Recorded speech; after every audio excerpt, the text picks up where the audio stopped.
Hey there, food fans. Welcome back to the Food for Thoughtcast with me, your host, Melissa Reagan, and my co-host with the mostest, Chef Steven Gonzalez. What's up, Steve? Hola, buenos dias. Hola, buenos dias. We are honored to do our second fan feature ever. Yes. Today, joining us is a dear friend of mine and fan of the show. Thank you so much for listening, Melissa Thomas. What's up, Melissa? Good morning. Thanks so much for having me on this morning. Of course. I badgered her and pestered her until she finally lost her resolve, and then she gave in.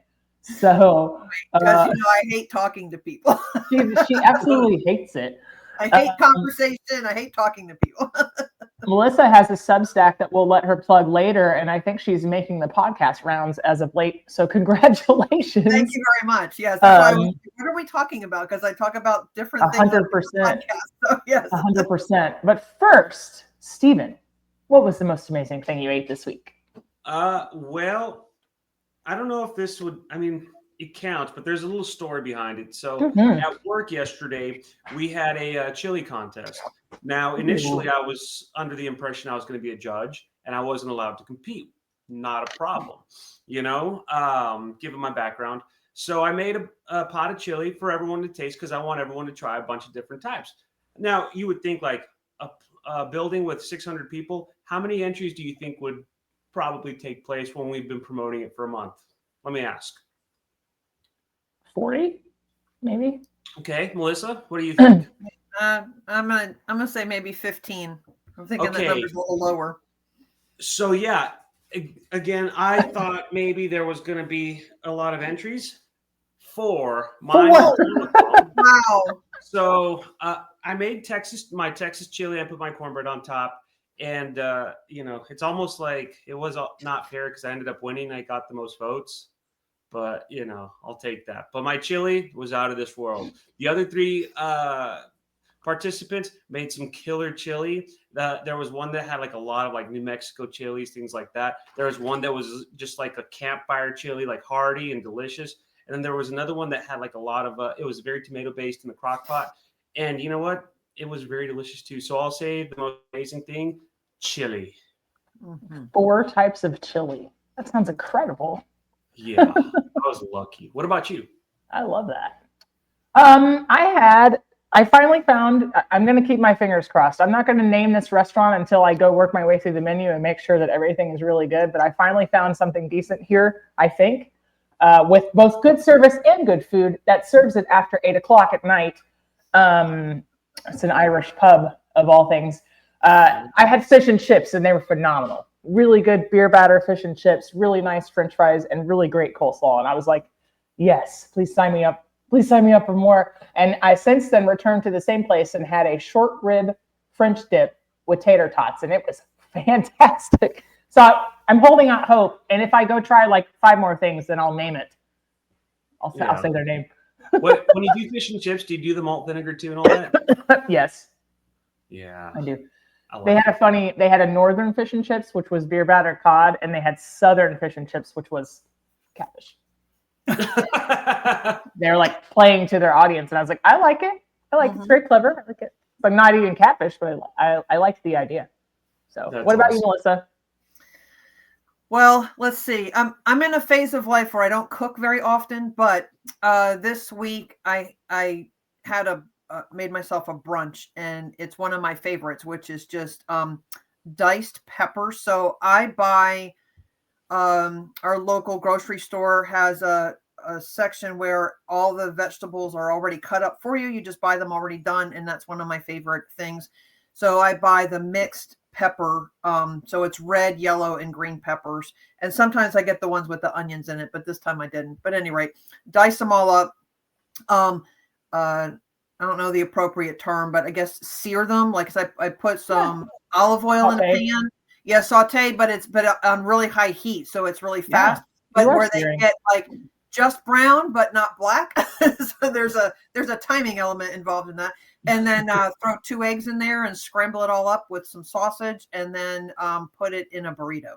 That's one of my favorite. Yeah. With some shredded cheese on top. That's one of my favorite things. So I had that this week. And then my bonus thing was I redeemed my free brownie at Chick-fil-A for my birthday. You know, the Awesome. Chick-fil-A brownies are pretty delicious, but they're extra delicious when they're free. When they're free. Yeah. That sounds incredible. It's Those making my brownies hit hard. I will say that they are good. it's making my apple and yogurt less appealing this morning. But I'll give a quick update for the listeners. So I took this Snap challenge that our guest Lindsay Ruffin was raising awareness for in the previous episode. And I think I'm $80 into my $160 for the month. But luckily for me, I had a really well-stocked pantry and freezer that I was already trying to work my way through ahead of a vacation in November. And so, but yeah, it's been apple and yogurt for like 8 days. But it's okay. Like, it's a really healthy dose of perspective too. You can't be bored when you don't have money to buy something different, right? But I made chili. I'm calling it chili-esque, you guys. I had almost all the right things to make chili, the key word being almost. So I made a pot of chili-like soup yesterday. It put a little corn in it. So it was kind of like a Cali Mex type chili, but I had this many Fritos left over. And Melissa, putting corn. What's next? Putting beans in your chili? I did put beans in there. I did. That's why I'm not calling it chili, but it's like chili-ish soup. I wanted something warm and comforting, and I'm doing this challenge and really trying to like play by the rules. In my particular situation, I could have gone out to eat if I wanted to, but I didn't. So I guess what you're saying is that the chili that I make that has 7 different kinds of beans in it is not really chili.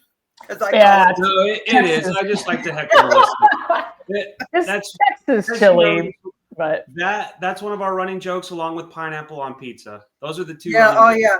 Yeah. No pineapple on pizza. No, that's a hard no. It's good though. It's so good though. I always feel like there's just a little bit of sarcasm in that one. I don't even know if it's still acceptable or not. You know, that's how much we joke about it. Yeah, I don't know, but I'm gonna keep doing it. I don't care. Well, today, for those of you listening and watching, and thank you so much for doing so, this is our second ever fan feature. And Melissa Thomas listens to the podcast, and we really appreciate that. She even shares posts from time to time, and she won a cookbook giveaway once. That's what you can do if you just follow directions and share the posts. People get on it. But today, Melissa's going to share with us what she ate on a recent trip to Scotland. So, Steve, have you been to Scotland? No, I think we're Me neither. Next year. Fingers crossed. So yeah. Well, kick us off, Melissa. Tell us about all the amazing things. Highly recommend the trip to Scotland. So we went in August, and it was our family vacation, and it was our first international. Well, I say big international trip. Last summer we went to Canada for a day. And I know that Canada is international, but since it's, we kind of just hopped over from Maine. It wasn't a big international thing. But anyway, so this was our first big trip across the pond. Let's put it that way. And we primarily went to Edinburgh, Scotland, to see the Royal Edinburgh Military Tattoo. That's the whole official name, which is basically a parade of bagpipes, which is phenomenal and fantastic. And you can YouTube all the videos, and it's very awesome to see live in person. One of my rules, so I travel frequently, and then we do solo trips, and we take 2 family vacations a year. So one of my rules when I travel is I only eat at local restaurants, and I only eat local cuisine, because I can eat at a Starbucks or a Chick-fil-A or a Wendy's or wherever, or any of the other chain restaurants. I can eat anywhere that at home. And so when I go other places, so I am fortunate that I have a friend of mine who lives in Glasgow. And so I messaged him, and of course, doing research about the trip to find out what is local cuisine in Scotland.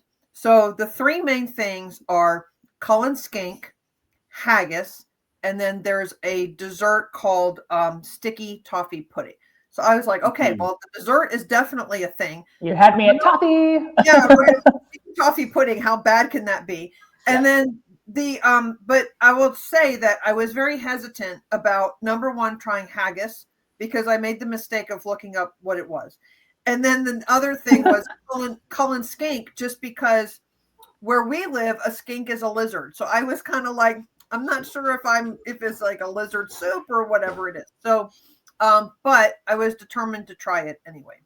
I'm not gonna lie, I've always wanted to try haggis. So my interest is very piqued right now. Like I want to know all about it when we get to it. Yeah. So one of the things about eating haggis that I was told was to go to a local restaurant and order proper Scottish breakfast. That's what it's called. And you can get a big proper Scottish breakfast or like a small one. And proper Scottish breakfast is it's basically the haggis, but it's also another type of sausage patty. And it's also, it says on the menu bacon, but in Scotland, bacon is a piece of ham. It's not really bacon. it's just a big piece of ham.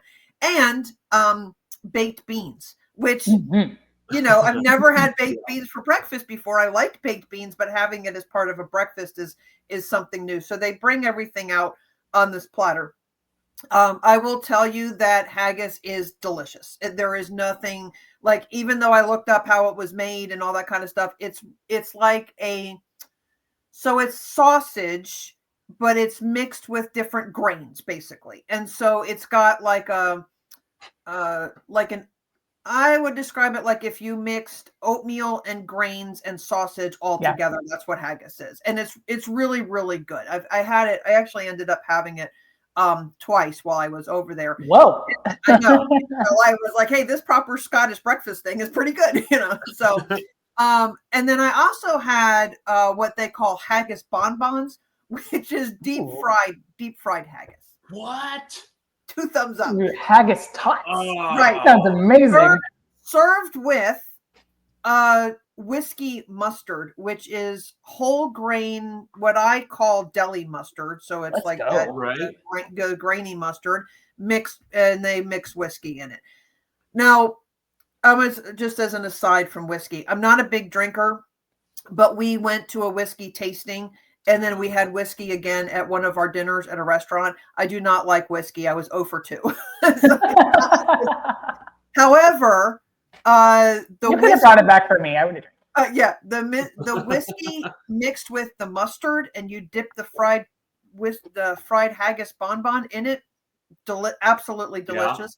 Yeah. And then one of the restaurants we went to, so it was myself and my husband and my son who went, and we all ordered different foods, and then we also all ordered different desserts. And so we all tried each other's foods. And one of the restaurants we went to, my husband ordered a chocolate. It was like what we would call like a chocolate lava cake. It was kind of like that, but the lava was whiskey and chocolate mixed together.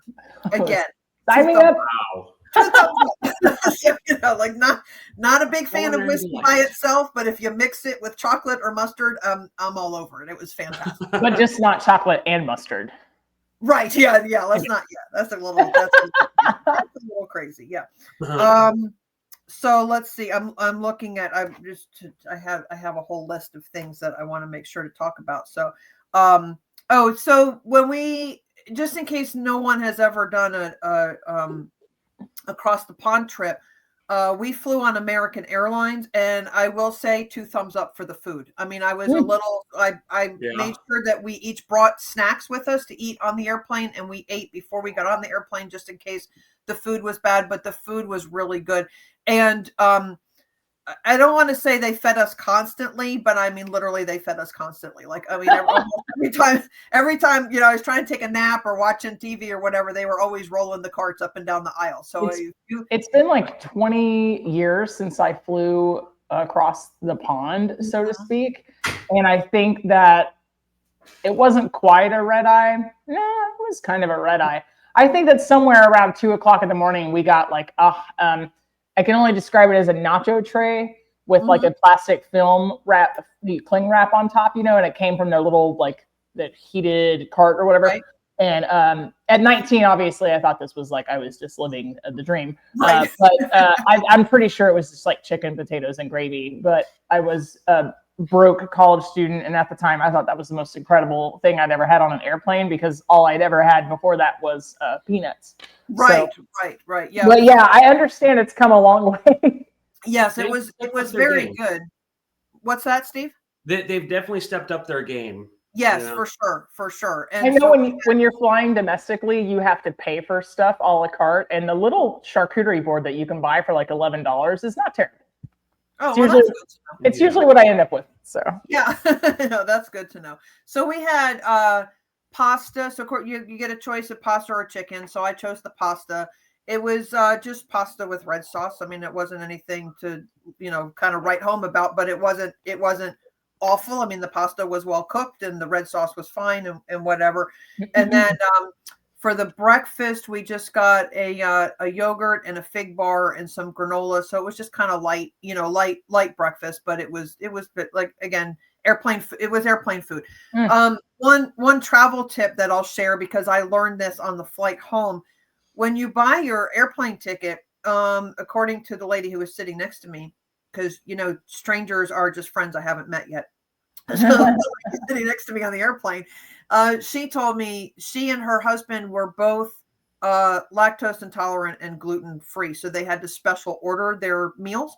And so when you buy your airplane ticket, apparently if you scroll all the way down to the bottom, you can click on a link that opens the menu and you can choose your own meals. And she said the nice thing about that is that if you choose your own meal, you get served first, because they bring out all of the specialty meals first before they serve the rest of the airplane. So I was like, you know what? Next time I go across the pond, I'm going to check into that, just because I don't have any dietary restrictions, but it just would have been nice. Maybe there was another option besides chicken or pasta that I could have picked, so I kind of look into that for next time. So so airplane food was fantastic. We didn't get off the plane hungry, which is always a good thing.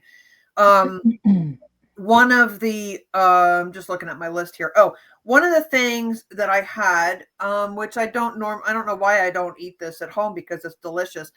One of the we ate lunch at Edinburgh Castle, and one of the things on the menu was salmon on a bagel with like some spinach and other like microgreen type things. And I was like, well, that's like, I don't normally eat salmon, but that's not okay.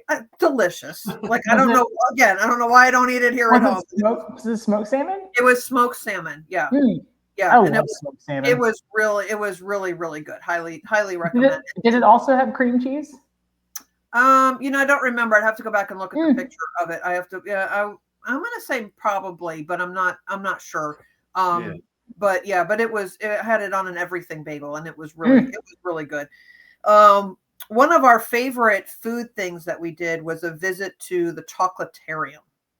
And the Chocolatarium is just kind of how it sounds. It's a museum of chocolate, basically. And you go in as a little group and you get a whole history of chocolate, especially in Europe, and the cacao bean and how chocolate is made and all that kind of stuff. And I love that, because years ago I went to Hershey, Pennsylvania, and I went to Hershey World, and they do the same thing, like the history of chocolate and all that kind of stuff. And so part of the tour is that you get to taste different chocolates from not only different regions of Europe, but from like all around the world. Like they have little samples that they give you, and you can taste the like super, super dark chocolate all the way up to like the milk chocolate, and taste the different, just see how they taste different and all the things that they're made. And then we had cacao, like the like it's like a hot chocolate type drink. Yeah. So we had that, which was very good. And then the final part of the tour was that you get to make your own chocolate bar. So they ask you if you want dark chocolate or milk chocolate, and they give you, like, they have little jars with all the different ingredients and little molds. And so you make your chocolate bar, they put it in the fridge, and then by the time you're done with the tour, they're all set, and they wrap them in little bags for you, and you pick them up on your way out the tour. And that was a really cool thing. The make your own chocolate bar was very cool. So what did you put in yours? Oh, I put like 7 different things, like basically everything that I could. So I like nuts and chocolate chips and stuff like that. Like they had like dried fruits and things like that, but I don't like that kind of stuff in my chocolate bar. So I just put like whatever. I think they had like pecans and walnuts and all peanuts and all that kind of stuff. So I put them. Maybe they may have had like some I think they had like some candies of some sort. I'm just trying to remember.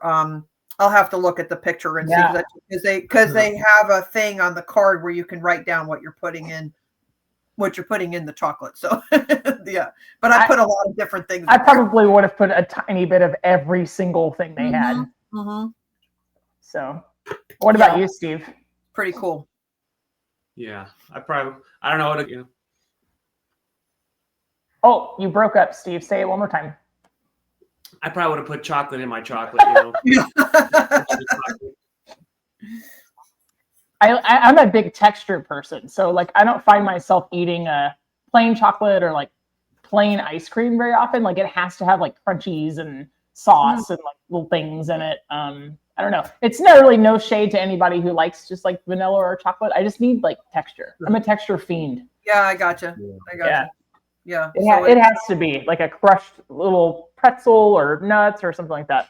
Right. So then the other cool thing about the Chocolatarium is that they have a gift shop, obviously, and there's like chocolates. Just it's a small little place, but they have one whole wall is just all. I mean, whatever can be covered in chocolate or made with chocolate or whatever is all there, and it's just very cool to see like all the different chocolates from all over the place and what people I think like one of the I don't know if it was there, but one of the things I think about is like the oranges that are covered in chocolate. Like I'm not a fan of that, but I'm like, oh, somebody thought to cover an orange with chocolate.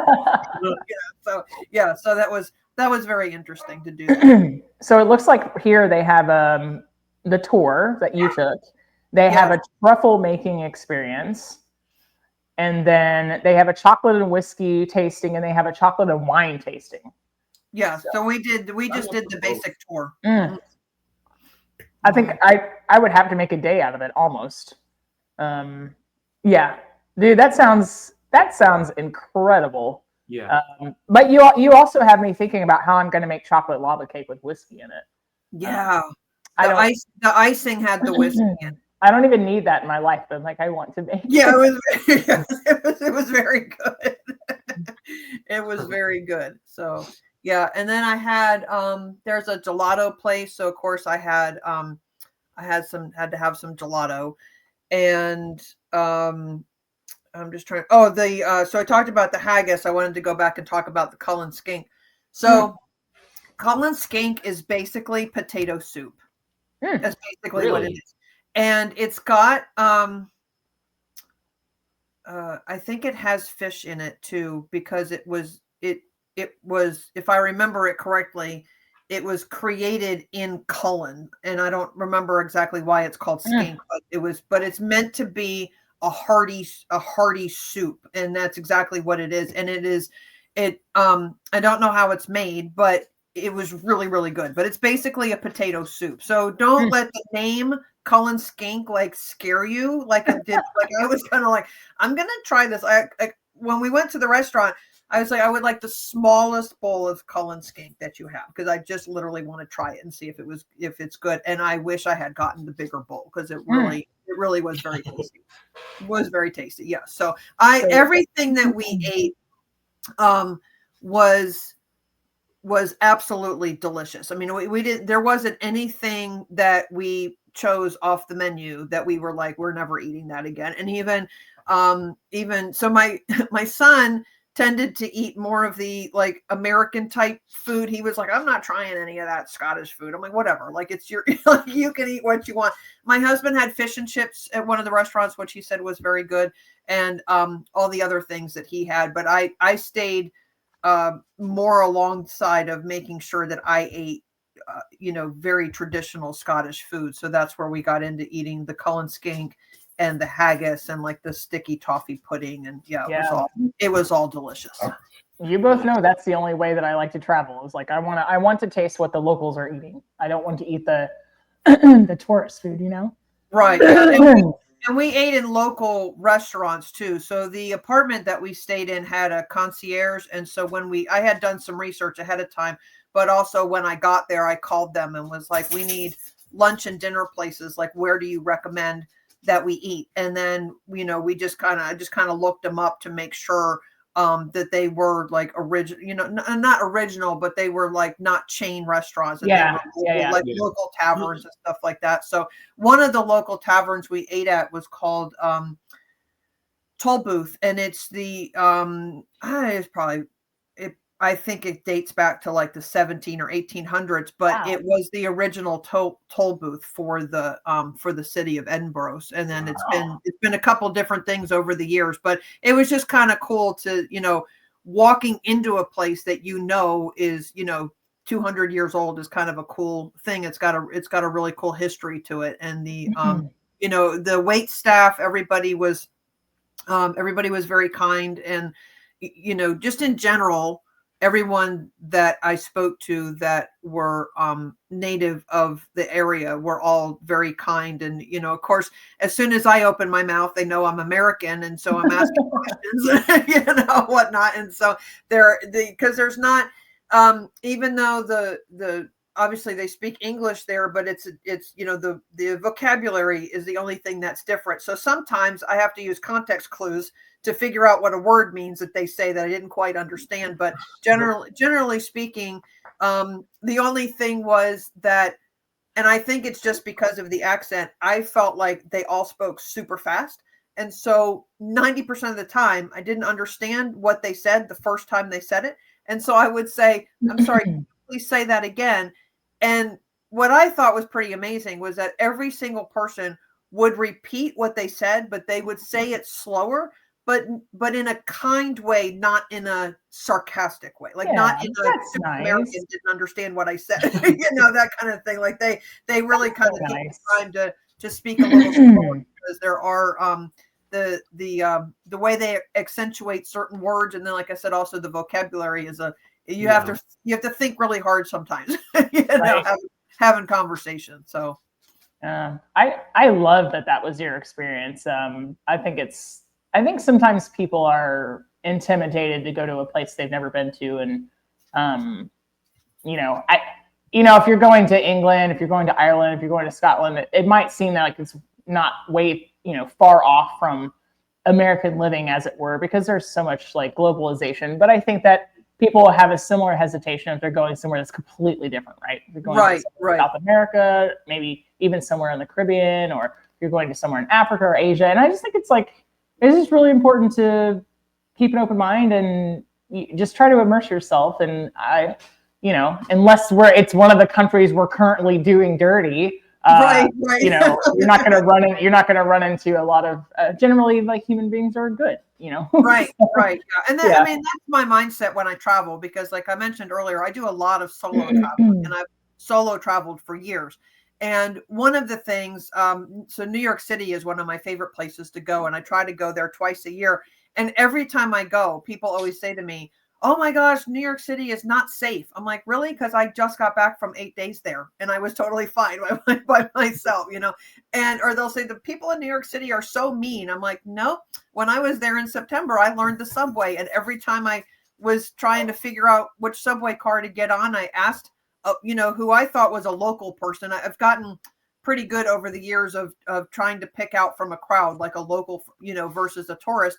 And every local person that I've talked to, they've all been super friendly and super helpful. So I'm like, if you go into a situation, regardless of whether you're going to Scotland or New York City or wherever you travel, with the premise that people are generally good, then I feel like the universe is going to align with you with that and only bring good people into your life, and there's a fine line between, there's a healthy sense of like, I don't want to say being afraid, but being cautious, I guess. I mean, obviously when I'm walking out by myself. I don't have my earbuds in. I'm paying attention to everything that's going on around me. I, try to pick safe routes to walk and all that sort of thing.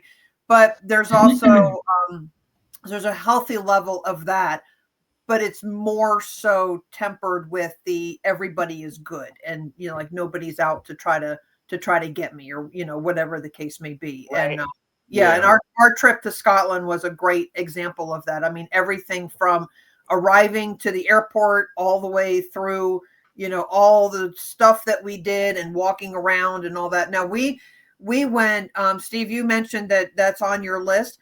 So we went in August, which is the only time you can see the military tattoo, but it's also the Fringe Festival, which means it is the most expensive time of the year to go. Just a heads up on that. So if you don't have August.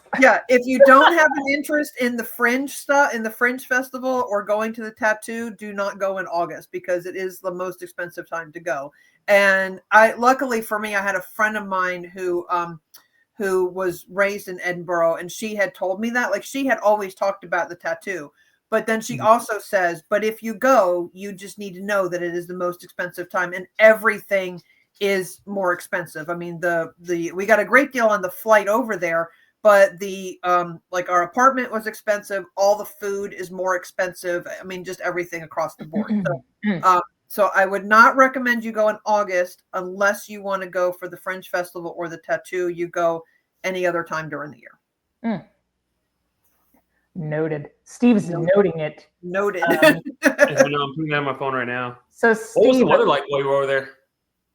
Oh, it was perfect. So we had so it rains a lot. So one of the things that I read in my research was that you could literally have like all 4 seasons in one day in Scotland, and it can rain at any given moment, and it can be hot at any given moment, and then it like can be Florida. cold. Yeah. So I was like, okay, so we packed winter gear, we packed rain gear, we packed, we packed all the things. It only was sort of drizzly one day, but it wasn't drizzly enough to where we felt like we had to do all indoor activities. Like it was, we could kind of manage it, so we didn't have any days where there was like driving rain where, we felt like we needed to go to a museum for the day. It was, I would say, like mid 50s, 60s at night. And then during the day, it was like 70-ish. The other thing is that in Scotland, they don't have air conditioning. So keep that in mind because it's off the list.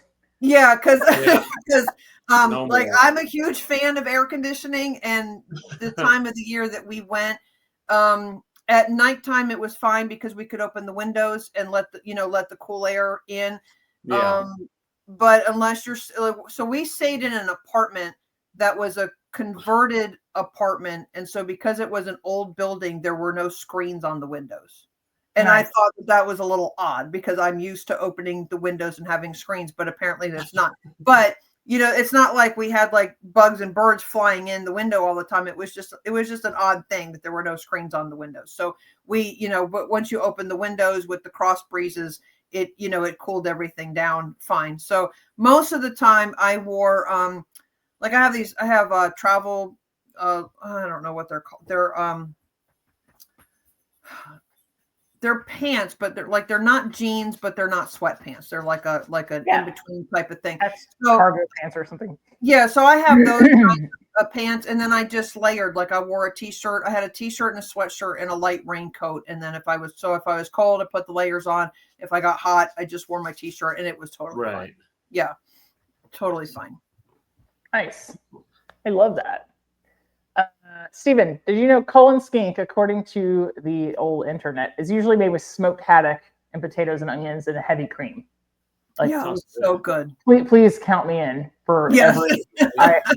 It says sometimes perch or salmon are used, but that it's a local specialty from the town of Cullen in Moray on the northeast coast of Scotland, and that it is so well regarded that it's usually the starter at formal Scottish dinners.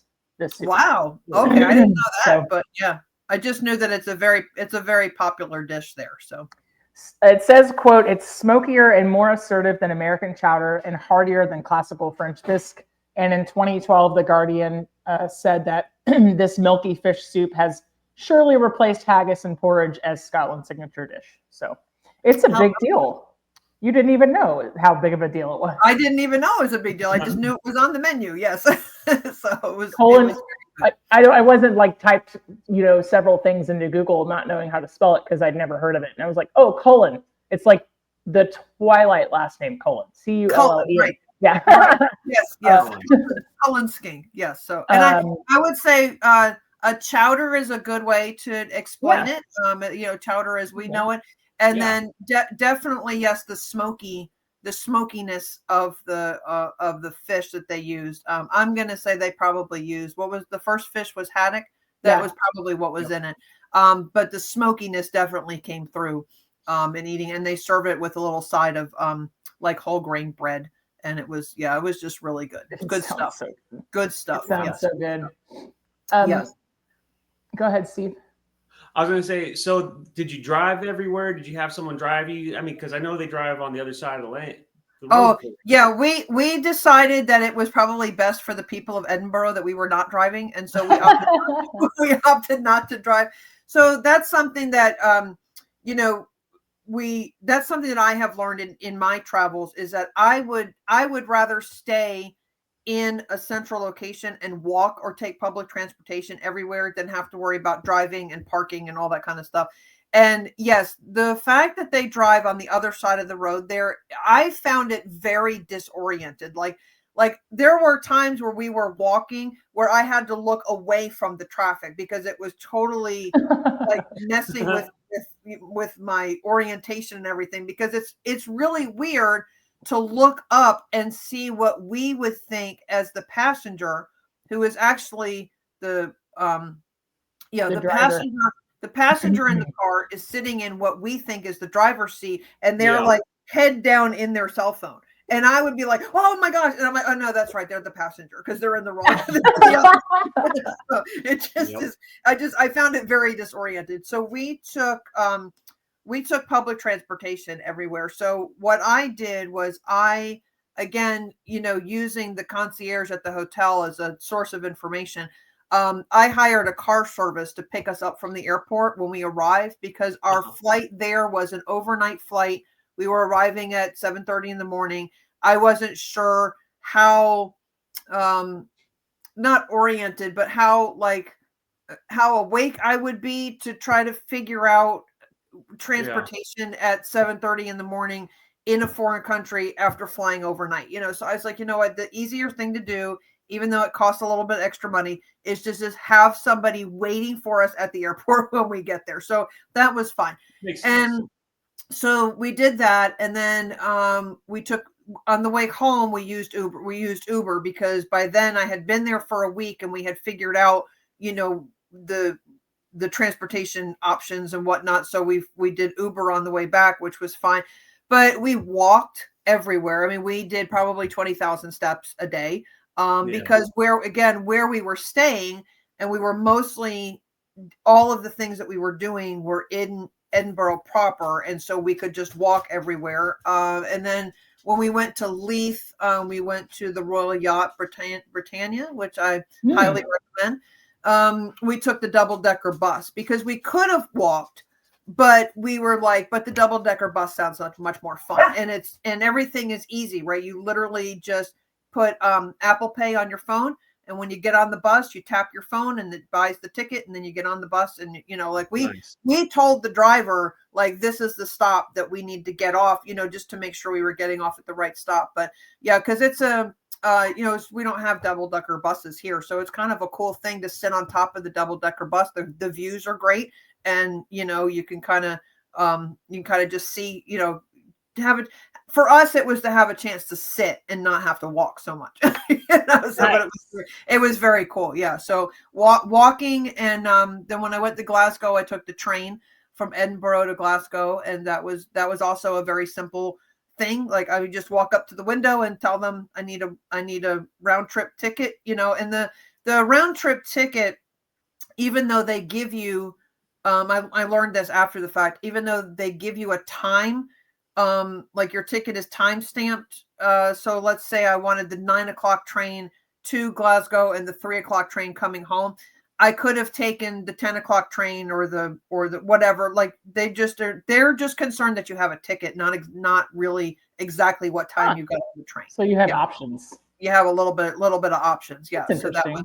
that was very cool. And the I mean, just walk to the train station, get on the train. The Scottish countryside is very beautiful. So it's just look out the window the whole time and see it's literally rolling hills and sheep. I mean, that's so it's when you think of Scottish countryside and you're like, yeah, rolling hills and sheep, and then you're like, oh look, there they are right there. So it's very cool. Yeah, very cool. Steve's wheels are turning. Steve, when's the trip? I don't know, sometime next year. I He's think. doing it. He's like, we're doing it. Yeah. Right. I So- already got my passport lined up, so we're good. That's So- good. That's a good first step. So Melissa, what was the furthest you ever vacationed growing up? Well, I probably Florida. Yeah, probably Florida because so I grew up in upstate New York and then I moved to North Carolina when I was in the 6th grade, and my grandparents moved to Florida. And so we used to drive from either New York or from, I grew up in the Raleigh area. So we would drive there and go to Florida, for a week to visit my grandparents. And that was probably it. I didn't really do a lot of traveling off the East Coast until I was probably in my early 20s, started traveling more around the United States. So, Yeah. So were you like an adventurous eater growing up? Did your family cook anything new? Was it all like the same stuff? Did you really have to not break out of your really. shell and try new things as an adult, or like what did that look like? Yeah, so I remember growing up because we did the same thing with the boys. Like whatever plate was put in front of us, we had to have one bite. I mean, and then if we liked it, we liked it. And if we didn't like it, we didn't like it. That sort of thing. So I grew up in the, there's food on your plate and you will eat it. You don't leave the table until all the food on your plate is gone. That sort of thing, all the way to like, okay, if you don't like it, you don't have to eat it. And when our boys were growing up, I always taught them, if you don't like what I have cooked for you, then you can go make yourself a sandwich or you can have cereal. Like I'm not going to be a short order cook, so you're going to cook one meal for the family. And then if you don't like it, you're on your own type of thing. But I grew up in a very stereotypical Irish Italian family. So most of our meals were centered around pasta, so yeah, some form of pasta. So. So then when you were on vacation, did you find yourself eating pasta or straying away from the pasta? No, I actually don't eat as much pasta anymore, but that's mostly just because my dietary habits have changed. Like, I have to, I'm at the age where my metabolism doesn't work as well as it used to. So I eat more protein, less carbs, but I mean, I still love pasta, but I just don't have it as often. But when I travel, like obviously when I go to New York City, I'm always having pizza. Like I don't care that, right. I don't care. Calories don't count in New York City when you're on vacation. Right. Vacation calories don't count. Right. Yeah. Yeah. So, calories period on vacation. Yeah. There you go. 100%. And, so yes, I would say it's really been more as I've gotten older that I've been more willing to try different foods and, kind of get out of a rotation of eating the same things all the time. Some of that was, during the pandemic, we went through all of the meal kit delivery service things because my boys were at the age where they were just learning how to cook.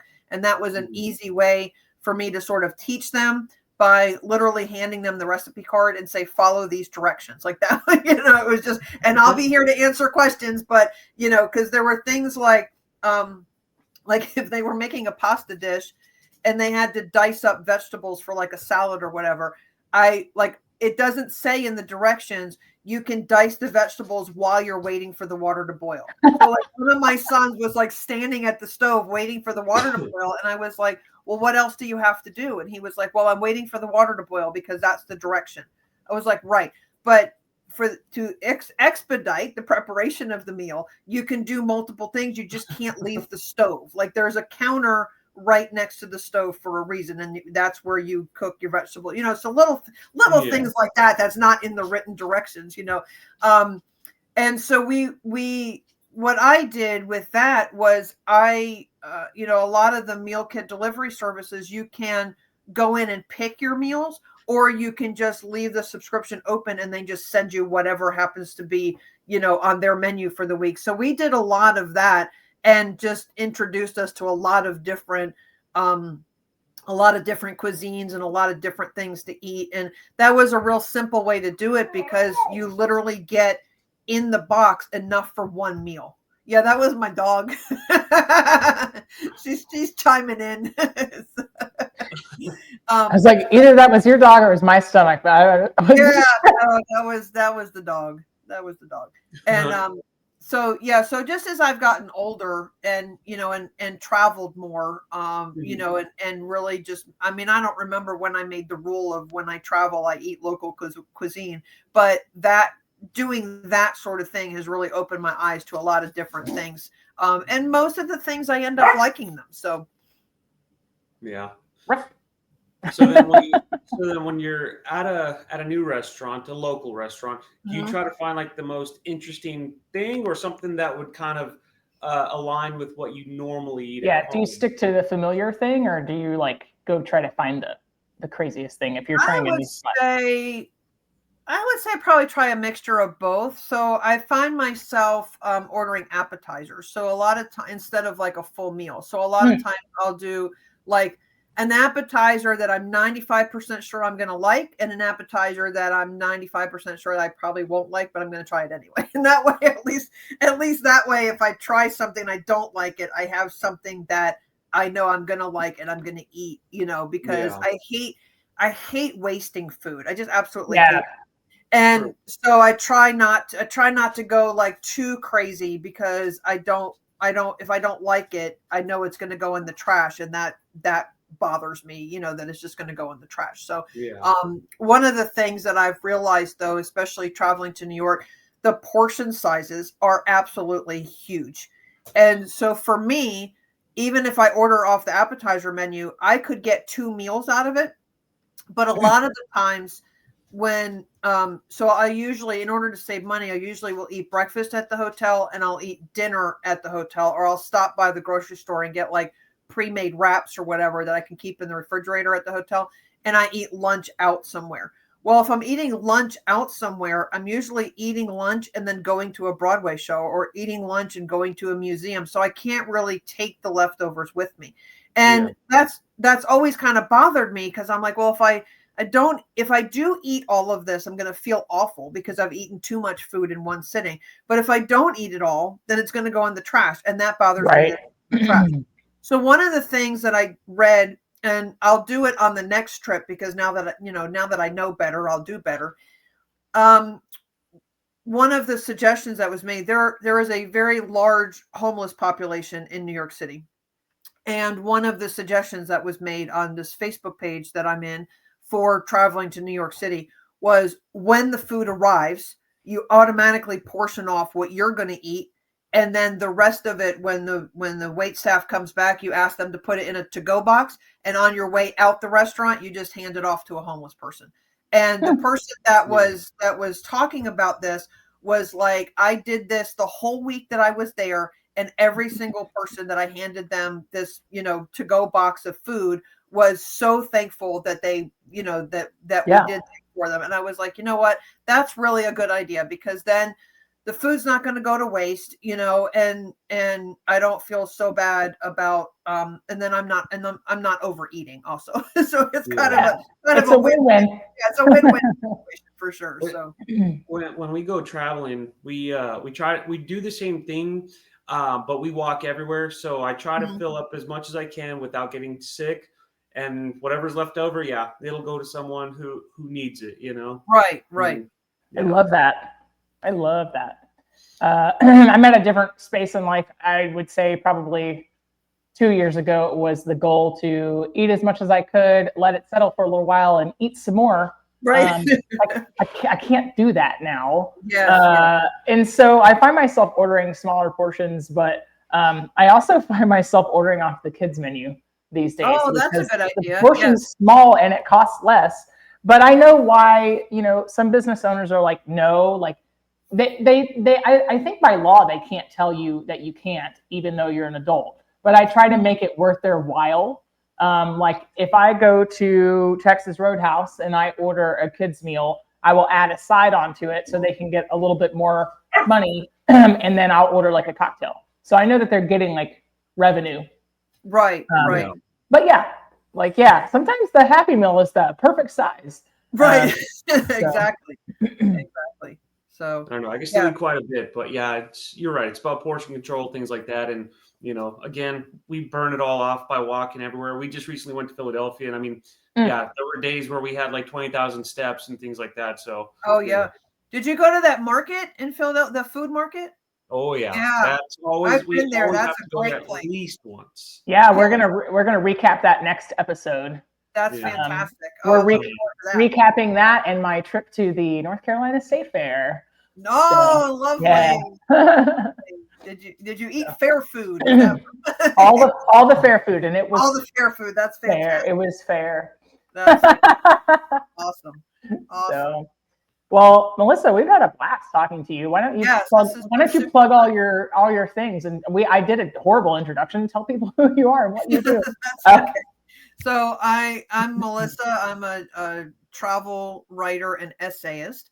And basically I travel and then I write about it. And my hope is to inspire and encourage and motivate other people to travel, especially if you are a solo traveler and especially if you are a female. And as I run into a lot of people, especially my age, that are like, I'd love to go to these places, but I'm so scared to go by myself. And I want to help people kind of get over that fear of going by yourself. And then also, to not be scared to try new foods. I mean, we were like 100 for 100 on everything that we ate in Scotland. There was nothing that we didn't like. So we got very lucky with that. But, especially as I tell people, like with haggis and the Cullen skink, they don't sound great, and don't look up how haggis is made before you eat it. Be much better off, because believe me that it's very, very tasty.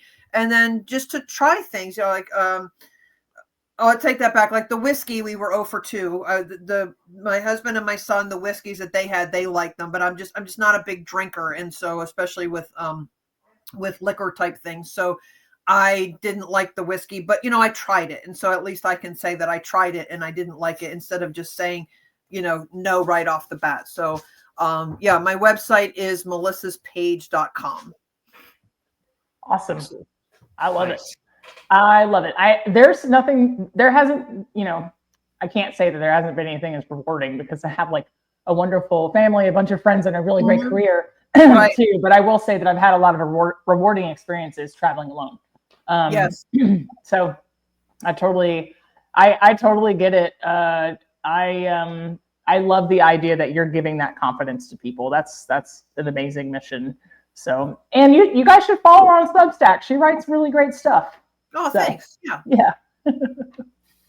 So, but yeah, well, Steve, Melissa, we got to go. Thanks so much. Yeah, I got to go have lunch. Yeah. Thanks for coming on. Stick around for a split second after we stop recording. But yeah, everybody out there, thanks for listening. Thanks for watching. Go try the new food. Go to the new place. Yes. Go with your wife.